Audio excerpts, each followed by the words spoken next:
Disinformation never stops, and neither do we. Welcome to StopFake, the place where we dissect disinformation and set the record straight on fakes about Ukraine. I'm Marko Suprun, and this week we tackle fakes and manipulations about Ukrainian citizenship, sanctions, threats that aren't really threats, and Easter church attendance. Details ahead. This week, the usual suspects: TASS, RIA Novosti, Ukraina.ru, RT, Lenta.ru announced that Ukrainian President Petro Porosenko intends to deprive Ukrainian citizenship to all those who live in Crimea and were forced to take Russian passports because of Russia's annexation of the peninsula.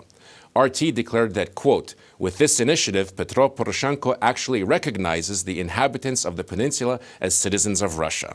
Meanwhile, the Russian appointed leader of Crimea, Sergei Aksyonov, rushed to reassure that, quote, "Moscow will protect the rights of all the inhabitants of the peninsula. We never insisted that people give up their Ukrainian passports, except for civil servants, law enforcement personnel, and the judiciary."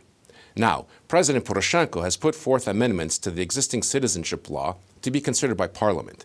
The changes the president proposes will not deprive Crimeans of Ukrainian citizenship, as Russian media claim, but rather will guarantee those citizenship rights.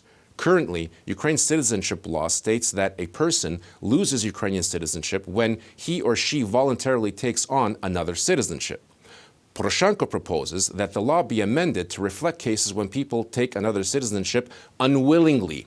The explanatory note Poroshenko submitted with the amendment proposal to Parliament establishes, quote, "additional grounds for the loss of citizenship," but provides safeguards for those who live in the occupied territories of Ukraine: willing collaboration with Russian occupation authorities, participation in elections, or serving in the army of another state, though are grounds for loss of citizenship. Last week, RIA Novosti, RT, NTV, and other Kremlin-faithful Russian media announced that Germany will ask Washington to exempt it from U.S. sanctions on Russia. Russian publications cite an article on April the 18th in the Wall Street Journal about German leaders and business executives wanting exemptions from U.S. sanctions because they threaten long-standing joint ventures and cost hundreds of millions of dollars. The Wall Street Journal claims that this issue will be raised by Germany's finance minister, as well as Chancellor Angela Merkel, during meetings with President Donald Trump. In typical form, Russian media interpretations of this article imply that Germany intends to refuse to support all Russian sanctions. Now, the Wall Street Journal article cites unnamed German officials as its source. However, nowhere in the article do the authors claim that Germany is looking to get rid of all Russia's sanctions, but rather that German industry is lobbying the German government to urge the U.S. to soften its stance or come up with new arrangements to ensure German companies who do business in Russia don't suffer because of worsening relations between Washington and Moscow. On April the 18th, Russian media disseminated a story claiming that Ukrainian sailors who left Crimea after it was annexed and occupied by Russia in 2014 were threatening to return to the occupied peninsula and take Russian citizenship.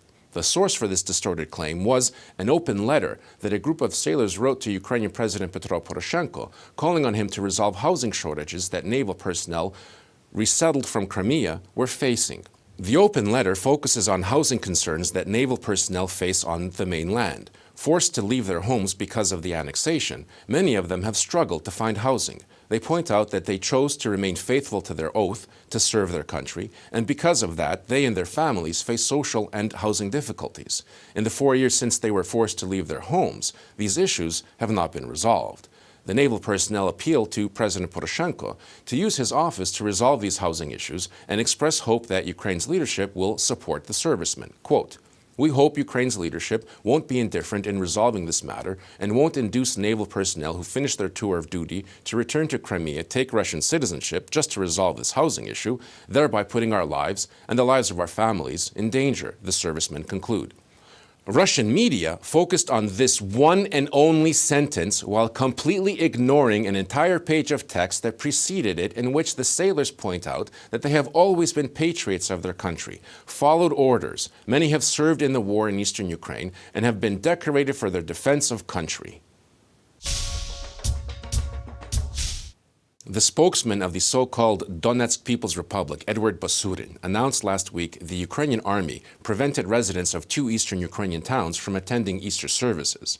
Basurin claimed that DNR residents of 2 captured villages were not allowed to go to church in our republic, quote-unquote. Travneve and Hladosovo, 2 small villages in the Donetsk region, were liberated from Russian occupation by the Ukrainian military in 2017. Despite this, Basurin insists on calling the people who live there residents of our republic. The OSCE Special Monitoring Mission, which prepares daily reports on activities in the war zone, made no note of any restricted access to churches over the Easter weekend. On the contrary, its report from April the 9th, covering the period of April the 6th through the 9th, noted that at 9 border regions there was steady traffic from Ukraine to the occupied territories and vice versa. The OSCE noted an absence of traffic at only 1 checkpoint in the Luhansk region. OSCE monitors also noted that in light of the Easter holiday, they visited churches throughout Ukraine where, by and large, clergymen and parishioners said that there were no tensions between the religious communities and that they were all praying for peace. That's it for this week. For more dissected fakes, as well as tips on how to spot them, visit our website, StopFake.org. And remember to read the good work being done by our colleagues to battle disinformation in our context section. Respect your mind, be vigilant, and don't consume fakes. If you spot any disinformation about Ukraine, remember, send it to us for a truth autopsy. I'm Marko Suprun, and this is StopFake. Thanks for watching.